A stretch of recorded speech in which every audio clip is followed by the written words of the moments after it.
Hello all, welcome back to a new vlog. Me fridge కూడా ఇలానే మెస్సీగా ఉందా? Clean చేయడానికి మోటివేషన్ కావాలా? అయితే ఈ వీడియో అస్సలు మిస్ అవ్వద్దు. ఈరోజు మా సైడ్ బై సైడ్ రిఫ్రిజిరేటర్ ఎలా ఈజీగా స్మార్ట్గా ఆర్గనైజ్ చేసుకున్నానో చూపిస్తున్నాను. నా వీడియోలో కంటెంట్ మీకు నచ్చితే please like, share and subscribe to my channel మా చిన్ని కథలు.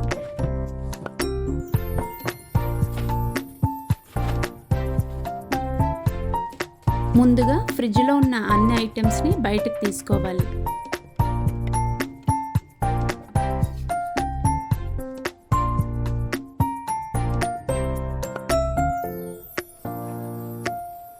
Next shelf liners and door షెల్ఫ్స్ని అన్నీ మైల్డ్ సోప్తో వాష్ చేసుకోవాలి.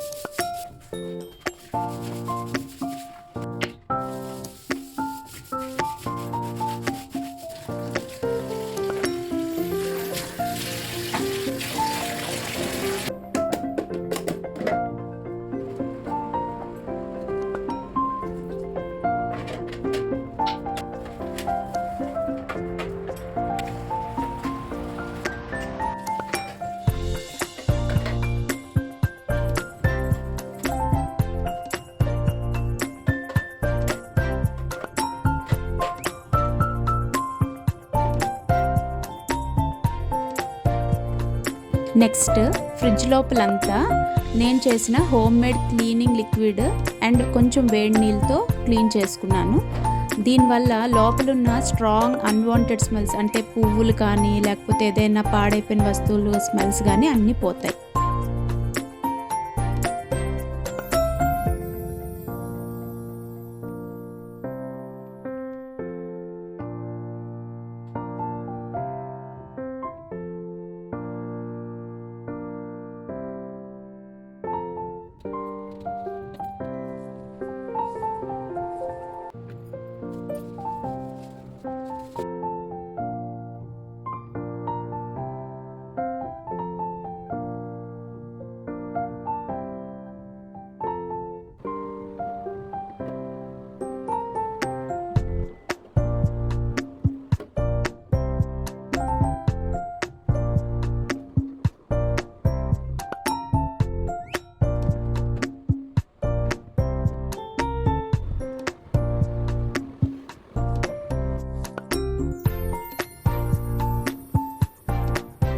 ఇప్పుడు వాడలేనివి ఇంకా ఎక్స్పైరీ డేట్ అన్నీ చూసుకొని అన్నీ క్లియర్ చేసుకొని షెల్ఫ్స్లో అరేంజ్ చేసుకుంటున్నాను.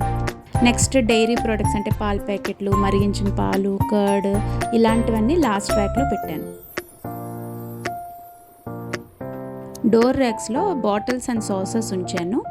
ఇంకా నెక్స్ట్ పికిల్స్, బెల్లం లాంటివి అన్నీ పై షెల్ఫ్లో పెట్టాను.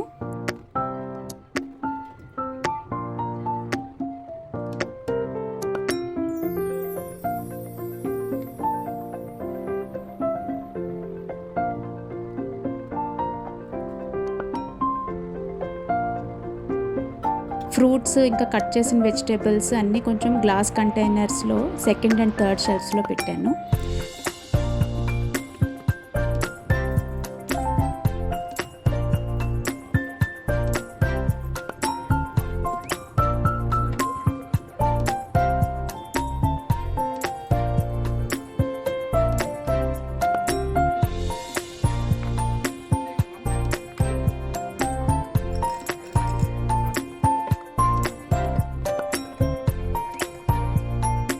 ఫ్రీజర్ని కూడా నీట్గా క్లీన్ చేసి అరేంజ్ చేస్తున్నాను. జిప్ కవర్స్ స్టోరేజ్కి యూజ్ చేస్తే స్పేస్ బాగా సేవ్ అవుతుంది. అయితే వీటి మీద డేట్ లేబుల్ చేస్తే చాలా మంచిది. నేను ఫ్రీజర్ని నా సెకండ్ ప్యాంట్రీ కబోర్డ్లో యూజ్ చేస్తూ ఉంటాను. మ్యాక్సిమం నేను ఆడించిన పిండ్లు, నట్స్, పల్సెస్, ఇంకా గ్రీన్ పీస్, ఆమ్లా, పచ్చి మామిడికాయ ముక్కలు అన్నీ కూడా ఇయర్కి సరిపడా స్టోర్ చేసుకుంటూ ఉంటాను. చాలామందికి ఉండే ఒక డౌట్ ఏంటంటే ఫ్రోజన్ ఫుడ్ హెల్తీయా అని. Actually frozen food totally unhealthy అని కాదు. ఫ్రెష్గా ఫ్రీజ్ చేసిన వెజిటేబుల్స్ అండ్ ఈవెన్ పల్సెస్లో న్యూట్రియన్స్ బాగా ప్రిజర్వ్ అవుతాయి.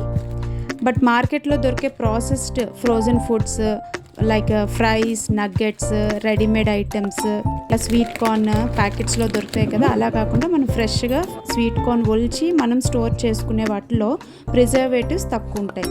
ఎందుకంటే ప్రాసెస్డ్ ఫుడ్లో ప్రిజర్వేటివ్స్ అండ్ సాల్ట్ ఎక్కువగా ఉంటాయి. సో వాటిని లిమిటెడ్గా యూజ్ చేయాలి. సింపుల్గా చెప్పాలంటే ఫ్రోజన్ ఫుడ్ ప్రాబ్లం కాదు, ఓవర్గా యూజ్ చేస్తేనే ప్రాబ్లం. అయితే ఇప్పుడు ఫ్రిడ్జ్ లోపలంతా క్లీన్ చేసేసాను. సో బయట కూడా ఫ్రిడ్జ్ మ్యాగ్నెట్స్ అన్నీ కూడా తీసి ఒకసారి క్లీన్ చేసేసాను.